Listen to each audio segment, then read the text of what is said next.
Bonjour tout le monde, ce matin je vous propose d'aller faire une petite balade ensemble.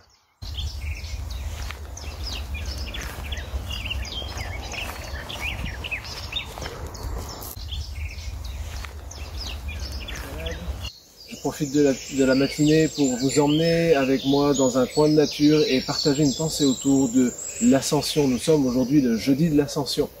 Et ce matin même, j'ai vraiment voulu venir passer ce temps avec vous et dans la présence de Dieu, dans la nature, pour me rappeler le moment où les disciples ont vu Jésus monter au ciel.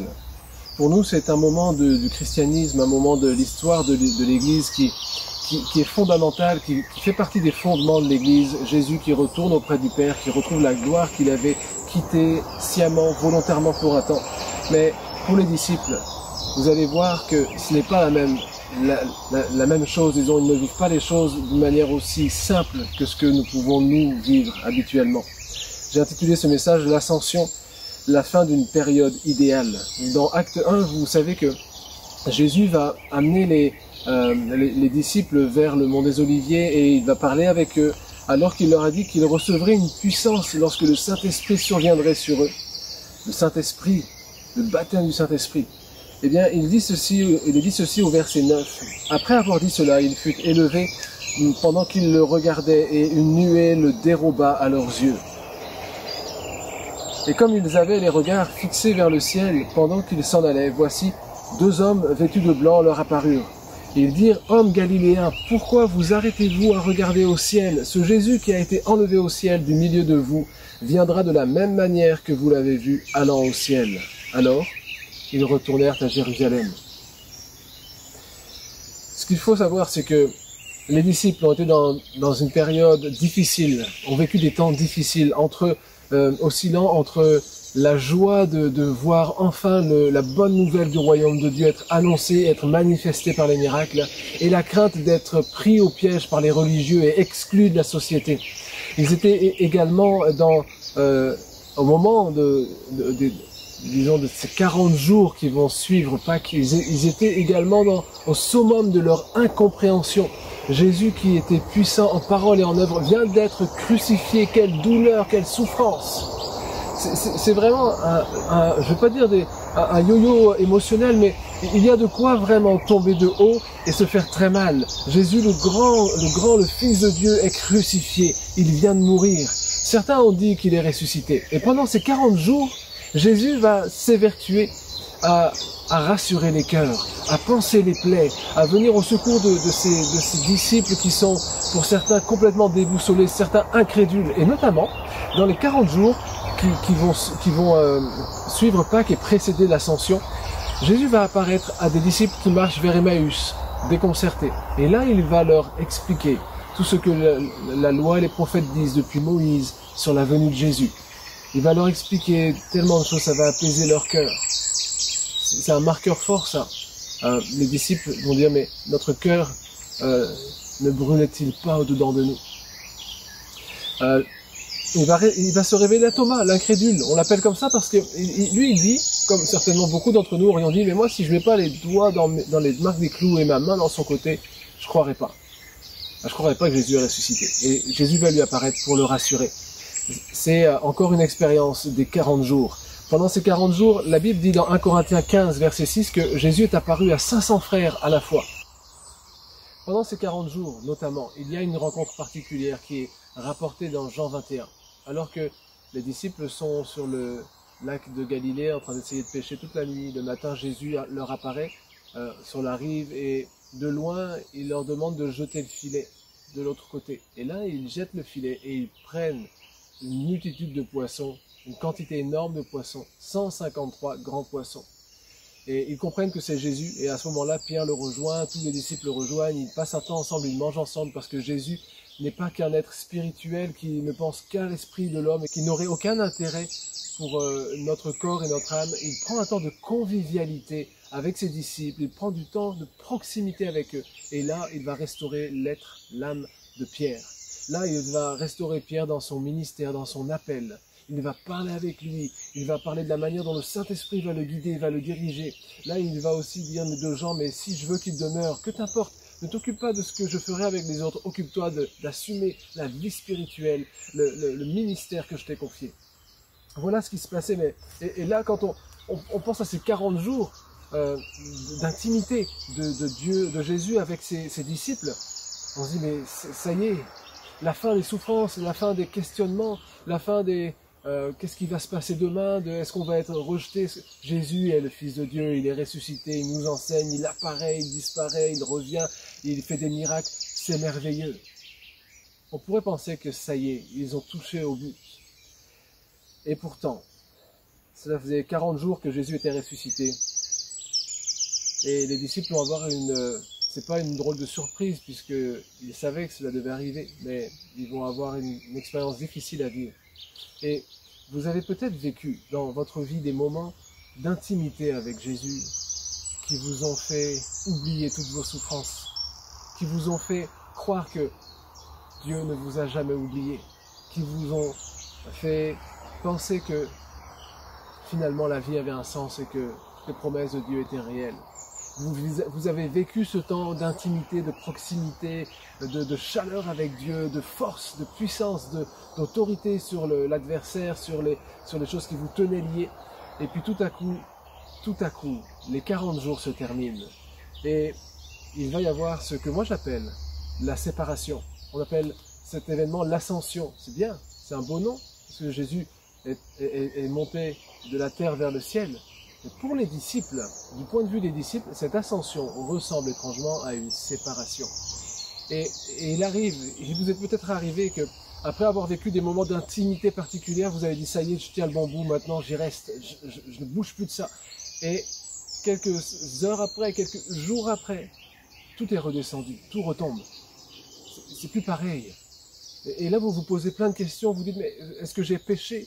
Qu'est-ce que j'ai mal fait? Est-ce que j'aurais dû lire plus ma Bible? Est-ce que j'aurais dû plus prier? Est-ce que j'ai manqué de discipline? Est-ce que Dieu est en train de me jouer un mauvais tour? Non, simplement, tu as eu 40 jours d'intimité avec Jésus. Et maintenant, Jésus voudrait retourner auprès du Père. Tu as eu 40 jours de proximité avec le Seigneur et maintenant, il voudrait t'amener dans une nouvelle étape. Non pas qu'il t'a abandonné, mais il voudrait t'emmener dans une nouvelle étape. Après ces moments forts avec Dieu, quand tout retombe, qu'est-ce qu'il reste? Quelles sont nos pensées? Quelles sont tes pensées? Voilà ce que nous dit Hébreux 5, versets 12 et 14. Vous, en effet, qui depuis longtemps devriez être des maîtres, vous avez encore besoin qu'on vous enseigne les premiers rudiments des oracles de Dieu. Vous en êtes venus à avoir besoin de lait et non d'une nourriture solide. Mais la nourriture solide est pour les hommes faits, pour ceux dont le jugement est exercé par l'usage à discerner ce qui est bien de ce qui est mal. Et voilà ce que je crois. C'est qu'il y a un moment où Dieu nous donne du petit lait. Il nous donne des choses qui vont nous faire du bien, qui vont être faciles à ingérer. Et puis il y a un moment où la Bible dit, la nourriture solide est pour les hommes faits. Dieu, pendant ces temps d'intimité que tu as eu avec lui, a restauré ton âme, a rempli ton cœur pour que tu puisses assumer de nouveau une vie mature, une vie d'adulte, une vie d'homme fait, de femme accomplie. Voilà ce que Dieu veut. Tout ce que les disciples ont vécu avec Jésus est voué à rester non pas dans les oubliettes, mais est voué à rester dans leur cœur gravé comme un souvenir de ce que Jésus fait, de qui il est, de comment il prend soin de nous. Mais c'est gravé quelque part entre leur mémoire et leur cœur, et maintenant il faut qu'ils avancent. Ils vont devoir tirer un trait. Écoutez bien, je crois que ça va nous faire relativiser les moments de désespoir qu'on peut avoir parfois, ou de souffrance qu'on peut avoir à cause de ces temps spirituels qui diminuent, qui n'ont plus la même saveur par moment. Plus de présence du Maître pour les guider, pour leur dire allez au lac, allez à la montagne, allez là, je vous retrouverai, je vous rejoindrai. Plus la présence du Maître pour les enseigner selon les Écritures. Plus la présence du Maître pour les protéger de l'adversaire, peut-être des religieux, de ceci, de cela. Plus la présence du Maître pour les envelopper, les entourer, leur servir du poisson, leur servir quelque chose de chaud, de tout juste sortant du four, d'excellent. Plus de présence de Jésus pour leur faire tellement de bien. Plus d'intimité spirituelle comme celle de Pierre qui marche avec Jésus et à qui Jésus dit mais m'aimes-tu Pierre? Mais tu sais que je t'aime, vous savez ce temps dont on a tellement besoin. Tout ça c'est terminé. L'ascension a un goût amer pour les disciples. C'est la fin d'une période faste, une période idéale. Je voudrais illustrer cela par l'image d'un nid dans lequel se trouve un oisillon qui a grandi. L'oisillon qui a grandi va devoir à un moment prendre son envol. Alors chez nous, les humains, c'est simple, on dit « Ah, il prend son envol ». Et puis nous, on dit « Ouais, c'est super, il prend son envol ». Mais pour l'oisillon, considérons que c'est pas super. C'est la plus grosse prise de risque de sa jeune vie. Et pour nous, c'est la plus grande prise de risque de notre jeune vie chrétienne ou de notre vie chrétienne, à chaque fois qu'on sort du nid. Imaginez le nid et l'endroit où il est confortablement installé, l'endroit où il est protégé par le nid, par les parents qui peuvent venir couver ou par la protection des parents aux alentours du nid. Ils sont là protégés, ils sont là nourris. Mais à un moment, cette période doit se terminer. Vous savez pourquoi? Parce qu'il n'a jamais été dans le plan des parents oiseaux de faire de leurs petits oiseaux des oiseaux obèses, passifs, profiteurs de vie. Le but des parents oiseaux, c'est de faire de leur petit oisillon un oiseau adulte, capable de voler de ses propres ailes, capable de se nourrir lui-même, capable de se mettre à l'abri quand il le faut. Et le but de Dieu n'est pas différent. Il ne veut pas faire de nous des enfants obèses, des chrétiens obèses, qui se nourrissent, se repaissent de toutes ces choses que Dieu nous donne et puis n'auraient jamais aucun risque à prendre, n'auraient aucune maturité spirituelle. Son but, c'est que nous soyons des hommes et des femmes faits. C'est pour ça qu'à un moment, il provoque une ascension. Il provoque une séparation. C'est ce qui se passe avec les disciples. Les disciples vont, de fait, devoir regarder droit devant eux. L'oiseau, lorsqu'il va sortir du nid parce qu'il estime qu'il a assez de capacité. Il a maintenant assez de force, assez de plumage pour affronter les airs. Quand il considère le risque de la chute et les capacités qu'il a emmagasinées, il considère que maintenant c'est possible. Et nous devrions avoir ce courage également à un moment de dire « Seigneur, merci de m'avoir nourri, merci de m'avoir donné ta protection. » Et ne vous inquiétez pas, il la donnera encore. Et merci de m'avoir donné ces temps d'intimité particulière où tu m'as nourri. Maintenant que tu m'as rempli, je suis prêt à aller de l'avant. Et tout ce que tu m'as donné, je vais le mettre en pratique. Ce n'est pas oublier les choses, c'est se dire que les choses qu'on a vécues, elles vont servir pour ce qu'on doit vivre maintenant.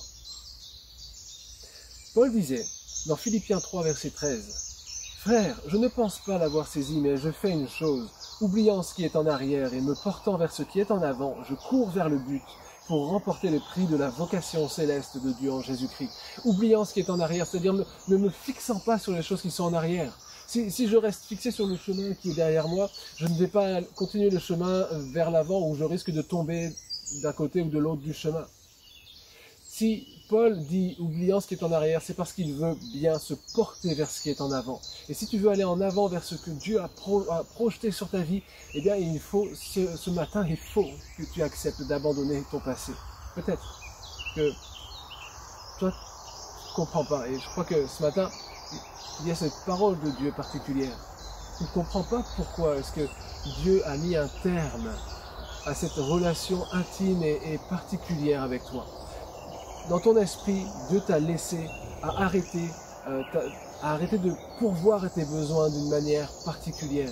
Et ça t'a profondément blessé.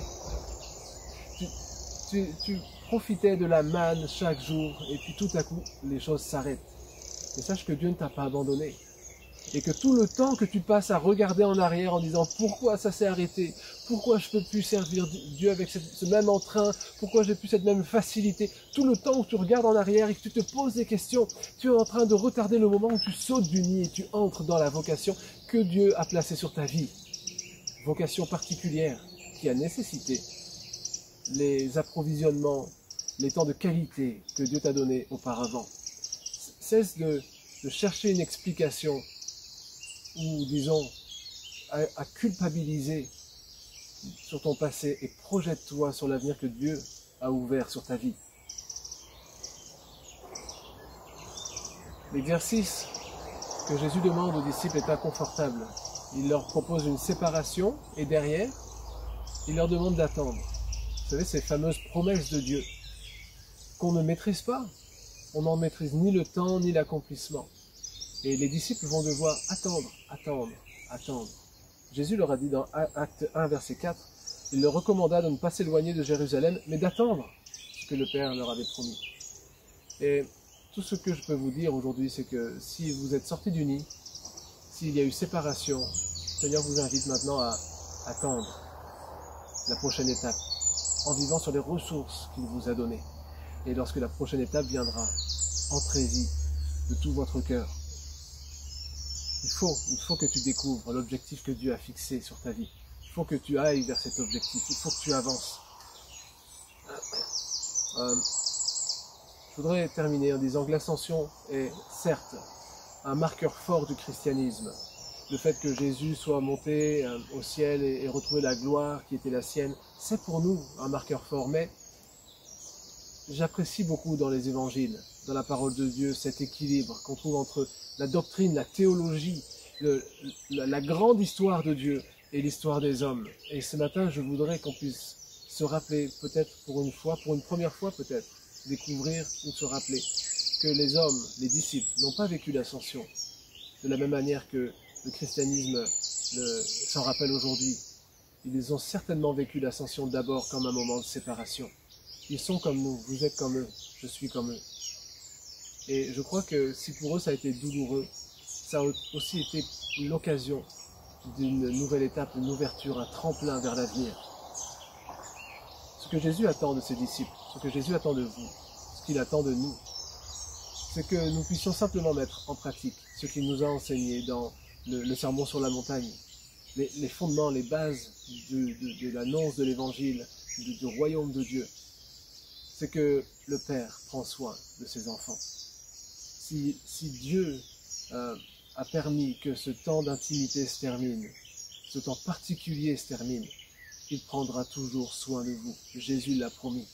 Sachez que votre Père prendra continuellement soin de vous. Que Dieu vous bénisse, que ce week-end de l'ascension, ce temps de l'ascension, soit pour vous l'occasion d'espérer, d'arrêter de désespérer de votre faiblesse, de vos limites, mais d'espérer dans la toute-puissance de Dieu, malgré son absence physique. Aujourd'hui, le Saint-Esprit, on en parlera la semaine prochaine, le Saint-Esprit survenant sur nous, nous a donné une puissance, une force que nous n'aurions pas vécue si nous étions restés dans la situation d'auparavant. Bonne journée à tous, que Dieu vous bénisse.